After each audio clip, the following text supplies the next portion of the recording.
नमस्कार विद्यार्थी मित्रांनो, क्रिएटिव्ह मॅथ्स मराठी या आपल्या युट्यूब चॅनलमध्ये तुमच्या सगळ्यांचं सहर्ष स्वागत आहे। इयत्ता 10वी इतिहास यावर आपण चर्चा करतोय। बघा मित्रांनो, इतिहासचा पेपर आपला आहे 15 तारखेला, 15 मार्चला। विज्ञान 2चा पेपर चांगला गेलाच असेल। आता विज्ञान 2च्या पेपरानंतर आता इतिहासाच्या पेपराची आपण तयारी करूयात। आणि एक महत्त्वाची प्रश्नपत्रिका बघतोय। या अगोदर पण आपण एक इम्पॉर्टंट प्रश्नपत्रिका बघितली होती, तर आता ही दुसरी एक प्रश्नपत्रिका बघतोय। आणि या प्रश्नपत्रिकेमध्ये आलेले सगळे प्रश्न आणि त्यांची उत्तर आपण बघण्याचा प्रयत्न करणार आहोत। इम्पॉर्टंट आहे, तर जाऊयात पुढे जाण्याच्या अगोदर एक रिक्वेस्ट आहे मित्रांनो, नवीन असाल आपल्या युट्यूब चॅनलवर आणि अजूनपर्यंत तुम्ही आपला चॅनल सबस्क्राईब नसेल केला तर आत्ताच आपला चॅनल सबस्क्राईब करा आणि त्या बाजूला असलेलं बेलचं बटन दाबायला विसरू नका। तर बघा मित्रांनो, या ठिकाणी आपल्याला पहिला जो प्रश्न आहे तो काय असतो की दिलेल्या पर्यायातून योग्य पर्याय निवडून विधाने पूर्ण करा। आपल्याला विधाने पूर्ण करायला असतो, म्हणजे एकतर मल्टिपल चॉईस क्वेश्चन असतो, त्याच्यामुळे हे मार्क हातातले असतात। पहिला प्रश्न काय येतं, मधुरा शिल्पशैली टिंबटिंब या काळात उदयाला आली, तर ती कुशाण या काळामध्ये उदयाला आली, आपल्याला माहिती पाहिजे। महाबळेश्वर जवळील भिलार हे गाव टिंबटिंब म्हणून प्रसिद्ध आहे, तर भिलार हे गाव पुस्तकांचं गाव म्हणून प्रसिद्ध आहे। हा प्रश्न 2 वेळा आतापर्यंत बोर्डाच्या परीक्षेला आलाय। कधी कधी काय महाबळेश्वर जवळील टिंबटिंब हे गाव पुस्तकांचे गाव म्हणून प्रसिद्ध आहे, तर तिथं भिलार हा शब्द तुम्ही टाकू शकता, म्हणजे कसाही प्रश्न येईल फिरवून वगैरे। पुढे बघा, मानवी इतिहास हा वर्ग संघर्षाचा इतिहास असतो, असे कोणी सांगितलं, तर कार्ल मार्क्सने सांगितलं होतं की मानवी इतिहास हा वर्ग संघर्षाचा इतिहास आहे। आणि या वर्ग संघर्षाच्या इतिहासामध्ये ज्याच्या हातामध्ये उत्पादनाची साधनं असतात, ज्याच्या हातात उत्पादनाची साधनं नसतात त्याच्यावरती तो एक अन्याय करत असतो नेहमीच, तर त्याचं शोषण करत असतो, तर असा तो कार्ल मार्क्स यांचा सिद्धांत आहे। यानंतर पुढचा मुद्दा आपण बघूयात। पुढचा जो प्रश्न आहे हा नेहमी असतो की चुकीची जोडी ओळखा वगैरे, तर इथं तुम्हाला बघा, कट्टीय केरळमधील संस्कृत नाट्य परंपरा आहे, रम्मन ही पश्चिम बंगालमधलं नृत्य नाहीये, तर रामलीला ही उत्तर भारतातील रामायणाची परंपरागत सादरीकरण आहे, आणि कालबेलिया हे राजस्थानचे लोकसंगीत आणि लोकनृत्य आहे, तर ही जोडी जी आहे ती चुकीची आहे। त्याच्यानंतर पुढचा मुद्दा या ठिकाणी बघा, इथे दशावतार त्यागराज ही जोडी चुकीची आहे। तुम्हाला आता या चुकीच्या जोड्यांच्या संदर्भात मी जास्त चर्चा नाही करत, जे मोठे प्रश्न आहेत त्याच्यावरती आपल्याला चर्चा करायची, त्याच्यामुळे हे प्रश्न आपण पटापट स्किप करून पुढे जाऊयात, आणि जे महत्त्वाचे काही मोठे प्रश्न आहेत त्याच्यावरती आपण चर्चा करू। जेम्स मिल स्त्रीवादी इतिहासकार नाहीये, तर स्त्रीवादी इतिहासकार नाहीये, ही जोडी वेगळी आहे। तर तिसरा प्रश्न। आता यानंतर बघा, इथे प्रश्न आहे, दिलेल्या सूचनांप्रमाणे आपल्याला संकल्पना चित्र पूर्ण करायचं असतं, तर पर्यटनाचे प्रकार आहे, कृषी पर्यटन आहे, त्यानंतर भौगोलिक आहे, धार्मिक आहे, ऐतिहासिक पर्यटन आहे। अशा प्रकारे तुम्हाला कुठलेही 4 पर्यटन या ठिकाणी लिहायचं आहे, ठीक आहे। पुढचा मुद्दा बघा, पुढचा आपण पॉइंट या ठिकाणी बघूयात। पुढचा मुद्दा, या ठिकाणी भारतातील जागतिक वारसा स्थळे, म्हणजे कुठल्या वर्षी कुठलं वार्षिक स्थळ जे आहे त्याला मान्यता मिळाली आहे, जागतिक वारसा स्थळे म्हणून मान्यता मिळालेली आहे, तर ते आपण बघूया युनेस्कोच्या माध्यमातून। बघा, इथं 1985 साली काझीरंगा राष्ट्रीय उद्यान, आणि 1987 साली सुंदरबन राष्ट्रीय उद्यान, 2012 साली पश्चिम घाट, आणि 2014 साली ग्रेट हिमालयन पार्क वगैरे, तर यांना आपण जागतिक वारसा स्थळे म्हणून मान्यता मिळालेली आहे यांना। पुढचा बघा मुद्दा या ठिकाणी, पुढील ओघ तक्ता पूर्ण करा। लळित आणि भारूड, लळितची गुणवैशिष्ट्ये कुठली आणि उदाहरणं सांगा, भारुडाची गुणवैशिष्ट्ये आणि उदाहरणे। तर या ठिकाणी बघा, इथं आपण समजून घेऊ शकतो लळितची काय वैशिष्ट्य आहे, ती काय, उत्सव प्रसंगी देवतेकडे मागणे मागितलं जातं लळित म्हणजे, आणि गुणवैशिष्ट्य एक अजून दुसरं आहे की नाट्य प्रवेशाप्रमाणे रामकृष्णाच्या कथा या ठिकाणी सादर केल्या जातात, ओके। आणि याचं उदाहरण काय, गोवा कोकण या भागात मोठ्या प्रमाणामध्ये प्रचलित आहे। आता इथे बघा, भारुडामध्ये काय, आध्यात्मिक आणि नैतिक शिकवण भारुडांच्या माध्यमातून दिली जाते, आणि सादरीकरण जे आहे ते नाट्यात्मकता व विविधता हे असतं। आणि भारुड जे आहे याचं जर तुम्ही उदाहरण म्हटलं तर ज्ञानेश्वर महाराज, नामदेव महाराज, संत नामदेव महाराज यांची भारुडे आणि संत एकनाथांची भारुडे सर्वात लोकप्रिय आहेत। तर अशा प्रकारे आपण लळित आणि भारुड यातला एक फरक जो आहे तो स्पष्ट करू शकतो। किंवा दुसरा एक मुद्दा असा येऊ शकतो की लळित ही संकल्पना स्पष्ट करा किंवा भारुड ही संकल्पना स्पष्ट करा, असा सुद्धा एखादा वेगळा प्रश्न आपल्याला येऊ शकतो। दुसऱ्यातला अ झाला। आता दुसऱ्यातला अ मधला तिसरा झाला, आता दुसऱ्यातला ब जो आहे टिपा लिहा आहे आपल्याला। आता या टिपा आपण या ठिकाणी बघूयात कोणत्या आहेत आपल्याला। बघा, एक स्थलकोश म्हणजे काय, ही टिप लिहायची आपल्याला। लक्षात घ्या मित्रांनो, भूप्रदेशाच्या आधारेच इतिहास घडत असतो, म्हणून इतिहासाच्या अभ्यासासाठी भूगोल सुद्धा महत्वाचा आहे। या ऐतिहासिक स्थळांच्या संदर्भात माहिती देणारे कोश लिहिले गेलेले आहेत, म्हणजे भूप्रदेशाच्या आधारे इतिहास घडत असतो आपल्याला माहिती आहे, आणि म्हणून इतिहासाचा अभ्यास करण्यासाठी आपण भूगोलाचा सुद्धा अभ्यास करणं खूप महत्वाचं आहे। आणि या ऐतिहासिक स्थळांच्या संदर्भात, म्हणजे ज्या ऐतिहासिक स्थळांचा तुम्हाला अभ्यास करायचा आहे त्या ऐतिहासिक स्थळांच्या संदर्भात माहिती देणारे कोश म्हणजेच आपण त्याला म्हणतो स्थलकोश. आता महानुभाव पंथाचे प्रवर्तक श्री चक्रधर स्वामी ज्या ज्या गावी गेले त्या गावांची त्यांनी तपशीलवार नोंद त्यांच्या स्थानपोथी या ग्रंथात त्या पंथातील मुनी व्यास यांनी केलेली आहे. म्हणजे महानुभाव पंथाचे प्रवर्तक चक्रधर स्वामी ज्या ज्या गावामध्ये गेले त्या गावाची तपशीलवार माहिती स्थानपोथी या ग्रंथात त्या पंथातील मुनी व्यास यांनी केलेली आहे. पुढचा मुद्दा, स्थलकोशांमुळे प्राचीन नगरांची नावे त्यांचा इतिहास कळतो आपल्याला. स्थलकोशांद्वारे आपल्याला प्राचीन नगरांची नावे कळतात, त्या प्राचीन नगरांचा इतिहास जो आहे तो कळतो. आणि स्थलकोश हे इतिहास लेखनाचे एक महत्वाचे साधन म्हणून आपण स्थलकोशाचा वापर करत असतो. तर ही एक टीप आपल्याला आहे. दुसरी टीप आपल्याला विचारले, प्राच्यवादी इतिहास लेखन. बघा, प्राच्यवादी इतिहास लेखन म्हणजे काय? 18व्या शतकाच्या उत्तरार्धात युरोपातील अभ्यासकांनी पूर्वेकडील संस्कृती आणि देश यांच्याबद्दल कुतूहल निर्माण झाले होते. म्हणजे यांच्यामध्ये, म्हणजे 18व्या शतकाच्या उत्तरार्धात जर आपण म्हटलं तर युरोपातील काही लेखक असतील, विचारवंत असतील किंवा काही अभ्यासक असतील, त्यांच्या मनामध्ये पूर्वेकडची म्हणजे भारत असेल किंवा आपला परिसर आहे त्या परिसरातील संस्कृती असेल किंवा देश असेल तर यांच्याबद्दल कुतूहल निर्माण झालं होतं. आणि या कुतूहलापोटी भारतीय संस्कृतीचा अभ्यास करणाऱ्या अभ्यासकांना आपण प्राच्यवादी अभ्यासक असं म्हणतो. की कुतूहलापोटी ज्यांनी भारतीय इतिहासाचा, भारतीय संस्कृतीचा अभ्यास केला त्यांना आपण प्राच्यवादी अभ्यासक म्हणू शकतो. या प्राच्यवादी अभ्यासकांनी काय केलं? भारतीय संस्कृती, भारताचा इतिहास आणि येथील विविध भाषा, धर्म यांचा अभ्यास करून इतिहास लेखन केले. या लेखनाला आपण प्राच्यवादी इतिहास लेखन असं म्हणू शकतो. ठीक आहे, झाला. पुढची तिसरी आहे आपल्याला वर्तमानपत्रांचे भारतीय स्वातंत्र्य संग्रामातील कार्य. बघा, लोकजागृती व लोक शिक्षण केले. म्हणजे कोणी केले? लोकजागृती आणि लोक शिक्षण कोणी केलं? बाबा, वर्तमानपत्रांनी. भारतीय संस्कृतीची व इतिहासाची थोरवी या वर्तमानपत्रांनी वर्णन केली होती. सामाजिक, धार्मिक व राजकीय चळवळींना पाठिंबा देऊन साम्राज्यवादी धोरणाला विरोध केला होता. साम्राज्यवादी धोरण जे इंग्रजांचं होतं, या साम्राज्यवादी धोरणाला पहिला विरोध कोणी केला? तर वर्तमानपत्रांनी केला, सामाजिक, धार्मिक आणि राजकीय चळवळींना पाठिंबा देऊन. पुढे पाश्चात्य विद्या म्हणजे बाहेरचं जे शिक्षण आहे व शिक्षण जनतेपर्यंत पोहोचवून समाज प्रबोधनाचं काम केलं. म्हणजे जे पाश्चात्य शिक्षण होतं ते जनतेपर्यंत पोहोचवलं आणि ते जनतेपर्यंत पोहोचून जनतेच्या समाजा म्हणजे आपल्या समाजात ज्या रूढी परंपरा होत्या त्या समाज प्रबोधनाचं आणि धर्म सुधारण्याचं काम केलं. आणि तत्कालीन सामाजिक आणि राजकीय प्रश्नांना वाचा फोडली. म्हणजे त्या काळामध्ये जे काही सामाजिक आणि राजकीय प्रश्न होते तर त्याला एक वाचा फोडली. त्याचबरोबर समाज सुधारक, नेते व संघटना यांचे विचार लोकांपर्यंत पोहोचवले. म्हणजे समाज सुधारकांचे, नेत्यांचे आणि विविध संघटना ज्या स्वातंत्र्य लढ्यासाठी काम करत होत्या त्यांचे विचार लोकांपर्यंत पोहोचवण्याचं काम या ठिकाणी इथं वर्तमानपत्रांनी केलेलं आपल्याला दिसून येतं. पुढचा एक मुद्दा आहे या ठिकाणी. बघा, पुढील विधाने सकारान स्पष्ट करा. हा एक मुद्दा आपल्याला महत्वाचा आहे. बघा, मायकल फुको यांच्या लेखन पद्धतीला ज्ञानाचे पुरातत्व असे म्हणतात. का म्हणतात? बघा, मायकल फुको यांनी कालक्रमानुसार इतिहासाची अखंड मांडणी करण्याची पद्धत चुकीची ठरवली. त्यांच्या मते अंतिम सत्यापर्यंत पोहोचणे हे पुरातत्वाचे म्हणजे उद्दिष्ट आहे. म्हणजे मायकल फुको यांचं मत काय की बाबा तुम्ही नुसती कालानुक्रमे इतिहासाची मांडणी करू नका, तर ज्ञानापर्यंत पोहोचणं हा या ठिकाणी उद्देश असला पाहिजे. म्हणजे अंतिम सत्यापर्यंत पोहोचणे हे पुरातत्वाचं उद्दिष्ट असतं. अंतिम सत्यांपर्यंत पोहोचणे हे पुरातत्वाचे उद्दिष्ट नसते बरं का. त्यांच्या मते अंतिम सत्यापर्यंत पोहोचणे हे उद्दिष्ट नसतं. तर भूतकाळातील स्थित्यांतराचे म्हणजेच बदलांचे स्पष्टीकरण देण्याचा पुरातत्वाचा प्रयत्न असतो. म्हणजे भूतकाळामध्ये जी काही स्थित्यांतर झाली, जे बदल झाले त्याचे तुम्ही स्पष्टीकरण देणं खूप गरजेचं आहे. आणि फुको यांनी इतिहासातील स्थित्यांतराचे स्पष्टीकरण देण्यावर अधिक भर दिला. म्हणजे इतिहासामध्ये जी काही स्थित्यांतर झाली, जे काही बदल झाले त्याचं स्पष्टीकरण देण्यावर त्यांनी अधिक भर दिला. म्हणून त्यांच्या लेखन पद्धतीला आपण ज्ञानाचे पुरातत्व असे म्हणतो, मायकल फुको यांच्या लेखन पद्धतीला. पुढचा मुद्दा बघा, चित्रकथीसारख्या नामशेष होणाऱ्या मार्गावर असलेल्या परंपरेचे पुनर्जीवन करणे गरजेचे आहे. बघा, या ठिकाणी आपण म्हटलं कठपुतळ्या किंवा चित्रांच्या सहाय्याने रामायण महाभारतातील कथा सांगण्याची परंपरा म्हणजेच चित्रकथी परंपरा होय. म्हणजे चित्रकथी परंपरा म्हणजे काय? कठपुतळ्या आणि चित्रांच्या सहाय्याने रामायण महाभारतातील कथा दाखवण्याची परंपरा. आता या परंपरा आपल्या संस्कृतीच्या एक घटक आहे. तो आपला वैभवशाली वारसा आहे.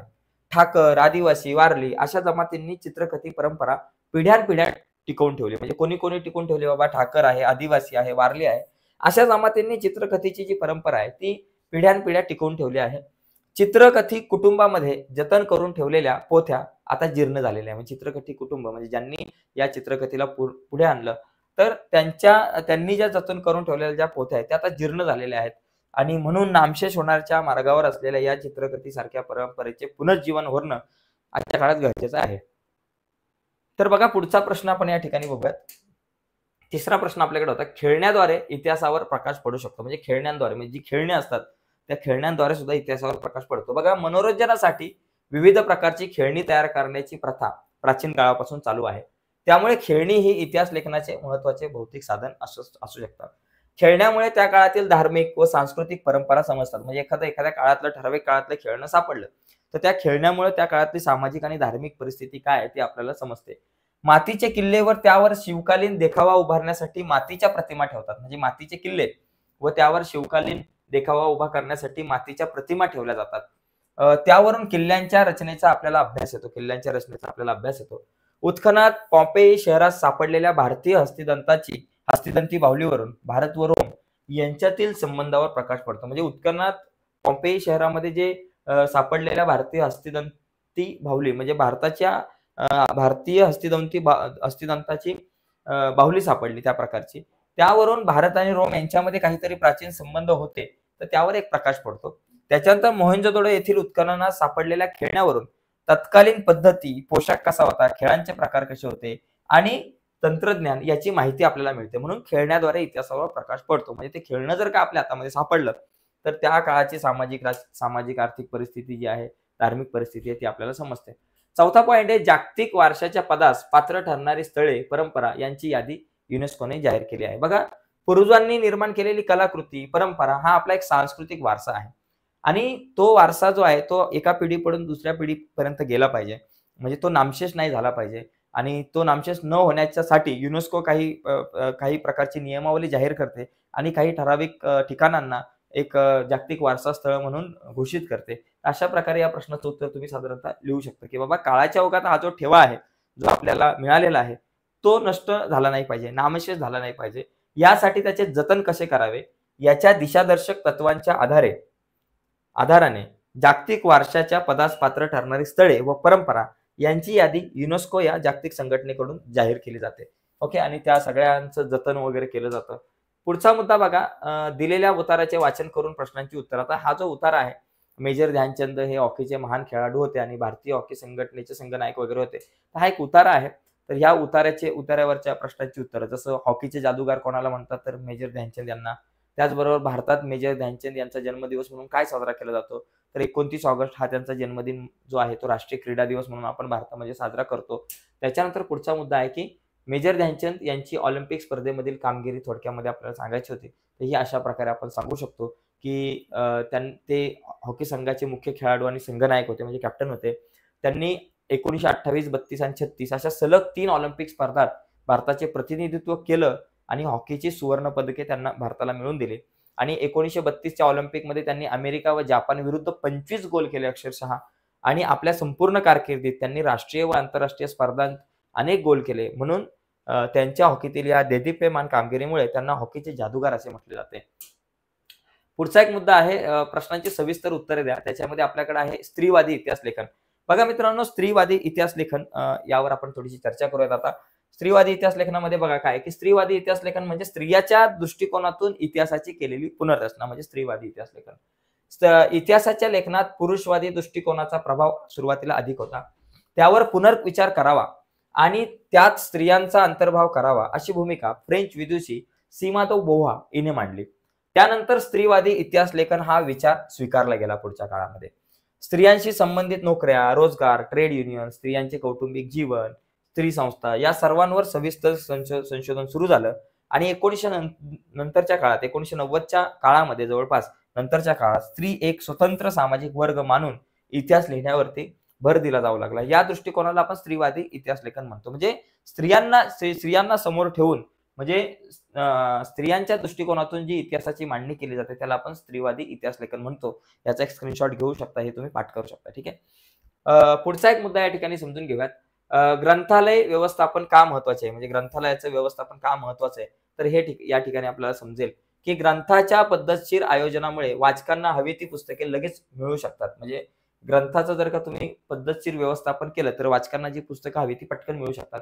कोणते पुस्तक नेमके कुठे ठेवले आहे ते त्वरित सांगता येऊ शकतं. त्यामुळे पुस्तकांचा शोध घेण्यात ग्रंथालय व्यवस्थापकाचा आणि वाचकाचा दोघांचा सुद्धा वेळ जो आहे तो फुकट जात नाही. ठीक आहे. त्याच्यानंतर उत्तम व्यवस्थापनामुळे ग्रंथाचं जतन आणि संवर्धन सुद्धा चांगल्या प्रकारे होतं. म्हणजे लायब्ररीचं, वाचनालयाचं किंवा ग्रंथालयाचं जर का व्यवस्थापन उत्तम असेल, तर ग्रंथाचं म्हणजे पुस्तकांचं जतन सुद्धा चांगल्या प्रकारे होतं आणि पुस्तकं विध्वंस होत नाहीत. व्यवस्थापन जाणकार असेल, तर ग्रंथालयात उत्तम दर्जाच्या ग्रंथाचे संकलन केले जाते. त्यामुळे चोखंदळ वाचकांना उत्तम दर्जाची पुस्तके मिळू शकतात. आणि पुढचा मुद्दा आहे, एकाच प्रकारच्या विषयाच्या पुस्तकांचा संग्रह न होता विविध प्रकारच्या पुस्तकांना ग्रंथालयात स्थान मिळतं. आणि उत्तम व्यवस्थापनामुळे ग्रंथांची सूची, संगणकीय प्रणाली, अन्य आधुनिक सोयी वाचकांना उपलब्ध होऊ शकतात. तर अशा प्रकारे आपण हे उत्तर लिहू शकतो. बघा पुढचा मुद्दा या ठिकाणी आपल्याकडे आहे की कला क्षेत्रात व्यवसायाच्या कोणत्या संधी उपलब्ध आहेत. बघा कला क्षेत्रामध्ये जर आपण म्हटलं, हा 2020 ला सुद्धा प्रश्न आला होता आणि 2024 ला सुद्धा. कलेच्या अभ्यासकांना संग्रहालय, अभिलेखागारे, ग्रंथालय, पुरातत्वीय संशोधन, पत्रकारिता आणि भारतीय विद्या या ठिकाणी व्यवसाय मिळू शकतात. म्हणजे ज्यांचा कला क्षेत्रामध्ये अभ्यास आहे, तर त्या व्यक्तींना कुठे कुठे, तर संग्रहालयामध्ये, त्याचबरोबर अभिलेखागारे आहेत, ग्रंथालय आहेत, पुरातत्वीय संशोधन आहे आणि पत्रकारिता आणि भारतीय विद्या या ठिकाणी त्यांना व्यवसायात स्थान मिळू शकतं. आणि औद्योगिक आणि जाहिरात क्षेत्रामध्ये सुद्धा कला वस्तूंच्या खरेदी विक्रीच्या व्यवसायात कलांच्या जाणकारांची आवश्यकता असते. म्हणजे औद्योगिक आणि जाहिरात क्षेत्रात, तसंच कला वस्तूंच्या खरेदी विक्रीच्या व्यवसायामध्ये सुद्धा जाणकाराची आवश्यकता असते. आणि चित्रपट असेल, पिक्चर असेल, नाटक निर्मिती असेल, यामध्ये नेपथ्य, कलाकार, दिग्दर्शक, छायाचित्रकार, प्रकाश योजना या सगळ्यांसाठी कलाकारांची आवश्यकता असते. म्हणजे एखादा चित्रपट जरी बनवायचा असला तरी त्या चित्रपटामध्ये जसा डायरेक्टर असतो, तसाच त्या चित्रकाराचा एक कला दिग्दर्शक असतो. मागे सुद्धा मी सांगितलं होतं की समजा आता छावा चित्रपट आलेला आहे आणि छावा चित्रपट बनवायचा आहे. बाबा आता तो छावा चित्रपट बनवताना समजा एखादा सीन आहे, राज्याभिषेकाचा सीन आहे, तर त्या राज्याभिषेकाच्या सीनमध्ये मग तुम्हाला म्हणजे त्याच्यामध्ये सिंहासन कसं असलं पाहिजे, तिथे लोकांची बसण्याची व्यवस्था कशी असेल त्या काळामध्ये, महाराजांच्या काळामध्ये, त्याचबरोबर बाकी कुठकुठल्या वस्तू त्या तिथे सेटवरती तुम्हाला असतील, त्या सगळं तो सेट निर्माण करणं हे काम कला दिग्दर्शकाचं असतं. त्याच्यामुळं या क्षेत्रामध्ये खूप साऱ्या संधी चित्रपट क्षेत्रामध्ये सुद्धा असतात. आणि पुढचा मुद्दा बघा, दशावतारी नाटकांविषयी माहिती लिहा. हा एक महत्वाचा मुद्दा आहे. बघा शेतीत पीक पाणी आल्यावर सुगीच्या दिवसात कोकण व गोवा येथे दशावतारी नाटकांचे प्रयोग गावोगावी केले जातात. त्यांचे स्वरूप कसं असतं बघा, दशावतारी नाटक हे विष्णूच्या 10 अवतारांवर आधारित असतं. पात्रांचा अभिनय, रंगभूषा, वेशभूषा यांच्या सहाय्याने ही नाटके सादर केली जातात. देवांसाठी लाकडी मुखवटे वापरतात. नाटकाची सुरुवात विघ्नहर्त्या गणपतीच्या आवाहनाने होते. नाटकाचा शेवट हंडी फोडून दहीकाला वाटणे व आरती करणे या कृतींनी होतो. आणि नाटकातील बहुतेक भाग हा पद्यमय असून काही संवाद पात्रे स्वयंस्फूर्तीने बोलतात. दशावतारी नाटके हा महाराष्ट्रातील लोकनाट्याचाच एक भाग आहे. अशा प्रकारे तुम्ही या प्रश्नाचं उत्तर लिहू शकता. 3 मार्क आपल्या हातातले. पुढचा पॉईंट बघा या ठिकाणी, राज्यशास्त्र. म्हणजे जवळपास 28 मार्काला आपल्याला इतिहास आहे आणि उरलेले 12 मार्क जे आहेत ते राज्यशास्त्रासाठी आहेत. तर राज्यशास्त्रामध्ये बघा या ठिकाणी 73व्या व 74व्या घटना दुरुस्तीने टिंबटिंबच्या अधिकारात खूप मोठी वाढ झाली. तर स्थानिक शासन संस्थांच्या अधिकारामध्ये मोठी वाढ झाली होती. जगातील सर्वच लोकशाही राष्ट्रांपुढचं सगळ्यात मोठं आव्हान टिंबटिंब हे आहे. धार्मिक वर्ग संघर्ष, नक्षलवादी कारवाया, लोकशाहीची पाळीमुळे आणखी खोलवर नेणे की गुंडगिरीला महत्व. तर या ठिकाणी क जो ऑप्शन आहे, लोकशाहीची पाळीमुळे आणखी खोलवर नेणे, हा बरोबर आहे. पुढे बघा, पुढचा मुद्दा आहे, पुढील विधाने चुकी बरोबर ते सकारण स्पष्ट करा. आता चुकी बरोबर बघा सकारण स्पष्ट करायचे कोणतेही 2. या ठिकाणी बघा, विशिष्ट प्रसंगी निवडणूक आयोग एखाद्या मतदारसंघात पुन्हा निवडणूक घेतात. तर हे बरोबर आहे, हे विधान बरोबर आहे. कारण काही वेळा विधानसभेचा किंवा लोकसभेचा एखादा सदस्य आपल्या प्रतिनिधित्वाचा राजीनामा देतो किंवा एखाद्या प्रतिनिधीचे अकस्मात निधन होते, त्यावेळी त्या जागेवर पुन्हा निवडणूक घ्यावी लागते. अशा प्रकारे हे 2 कारण आहेत त्याचे. पुढचा मुद्दा बघा या ठिकाणी आहे, आघाडी शासनातून अस्थिरता निर्माण होते. तर मित्रांनो बघा, हे विधान चूक आहे. कारण आघाडी शासन म्हणजे काय, अनेक पक्ष एकत्र येऊन सरकार स्थापन करणं. सध्या महाराष्ट्रामध्ये तेच आहे की भाजप असेल, राष्ट्रवादी काँग्रेस असेल, शिवसेना असेल, तर यांनी मिळून जसं आघाडीचं एक सरकार स्थापन केलेलं आहे. किंवा याच्या आधी सुद्धा राष्ट्रवादी काँग्रेस होतं आणि शिवसेना उद्धव बाळासाहेब ठाकरे गट होता. तर यांचं सुद्धा एक आघाडीचं सरकार होतं. म्हणजे अनेक पक्ष एकत्र येऊन सरकार स्थापन करणे.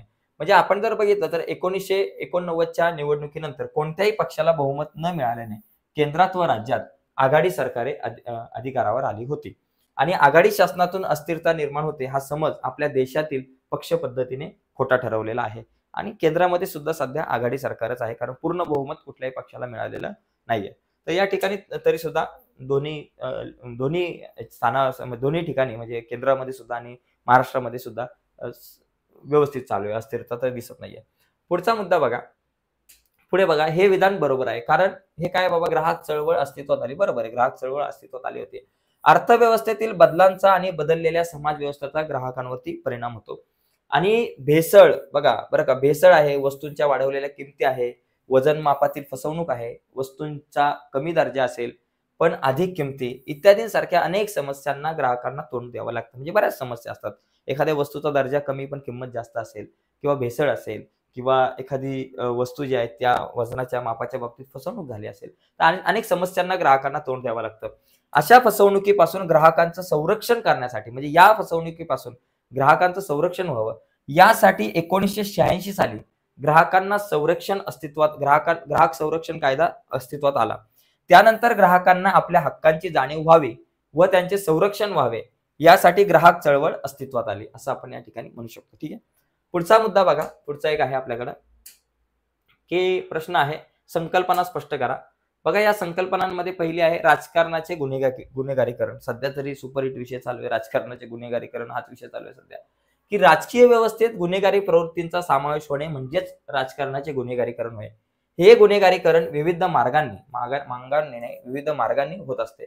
पैसा आणि गुंडगिरी यांच्या जोरावर पक्ष किंवा उमेदवार मतदारसंघामध्ये दहशत निर्माण करतात. निवडणुकीच्या काळात हिंसाचार घडवून आणतात. राजकीय पक्ष अशा प्रभावशाली व्यक्तींना निवडणुकीचे तिकीट देते जे गुंडगिरीच्या स्वरूपाचे आहेत. असे उमेदवार निवडणूक आल्यावर पुन्हा हीच कामे करतात आणि आर्थिक घोटाळे करतात, विरोधकांना त्रास देतात, काही वेळा त्यांचा जीवही घेतात. राजकारणाचे गुन्हेगारीकरण झाले की लोकशाही जी आहे ती कमकुवत होते, लक्षात घ्या. पुढचा मुद्दा आपल्याकडे आहे की हक्काधारित दृष्टिकोन. बघा, स्वतंत्र भारताने लोकशाही शासन पद्धतीचा स्वीकार केला. ही पद्धती देशात अधिक रुजावी, प्रगल्भ व्हावी यासाठी सत्तेवर आलेल्या प्रत्येक शासनाने प्रयत्न केले. लोकशाहीकरणासाठी सुधारणा करताना नागरिकांकडे केवळ लाभार्थी म्हणून पाहण्याचा सुरुवातीला सरकारचा दृष्टिकोन होता, की बाबा लाभार्थी म्हणून पाहणं.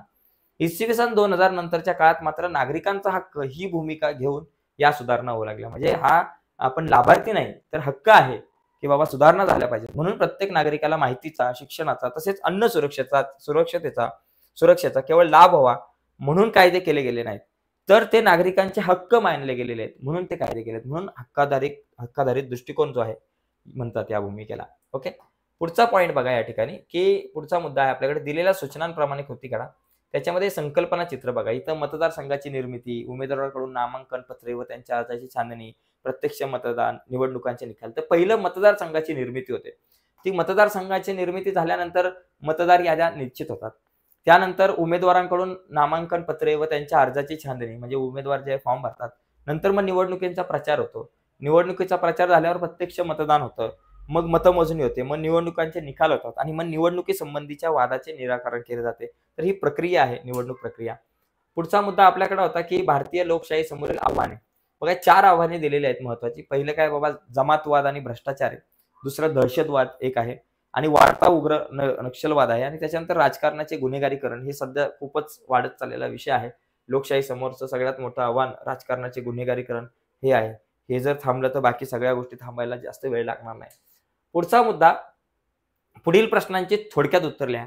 बघा, या ठिकाणी एकच प्रश्नाचं उत्तर लिहायचं आपल्याला, की सामाजिक न्याय प्रस्थापित करणे म्हणजे नेमकं काय. तर बघा मित्रांनो, सामाजिक न्याय व समता ही आपल्या संविधानाची उद्दिष्ट आहे. या 2 मूल्यांवर आधारलेला एक नवा समाज निर्माण करणं हे आपलं ध्येय आहे. कशावर आधारित, तर सामाजिक न्याय आणि समता या मूल्यांवर आधारित एक चांगला समाज निर्माण करणं. संविधानाने त्या दिशेने जाण्याचे मार्ग सुद्धा स्पष्ट केलेले आहेत आणि त्या दिशेने आपली वाटचाल होत आहे. सामाजिक न्याय प्रस्थापित करणं म्हणजे ज्या सामाजिक व्यक्तीमुळे इतर व्यक्तींवर अन्याय होतो तो दूर करणे, व्यक्ती म्हणून सर्वांचा दर्जा समान असणे याचा आग्रह धरणे, जात, धर्म, भाषा, लिंग, जन्मस्थान, वंश, संपत्ती इत्यादींवर आधारित श्रेष्ठ कनिष्ठ असा भेद झालेला नाही पाहिजे आणि सर्वांना विकासाची समान संधी उपलब्ध करून देणे हे न्याय व समतेचे एक उद्दिष्ट आहे. म्हणजे सगळ्यांना समान, म्हणजे कायद्यापुढे सर्व समान. पुढचा मुद्दा बघा, सामाजिक न्याय व समता प्रस्थापित करण्यासाठी समाजात सर्व स्तरांवर प्रयत्न करावे लागतात. परंतु शासनाच्या धोरणांना व अन्य प्रयत्नांना विशेष महत्त्व असते. म्हणजे बाकी लोकांनी प्रयत्न करणं वेगळं आणि शासनाने प्रयत्न करणं वेगळं, असा या ठिकाणी मुद्दा आहे. पुढचा एक पॉइंट होता आपल्याकडे, मध्यावधी निवडणुका म्हणजे काय? बघा, मध्यावधी निवडणुका म्हणजे काय?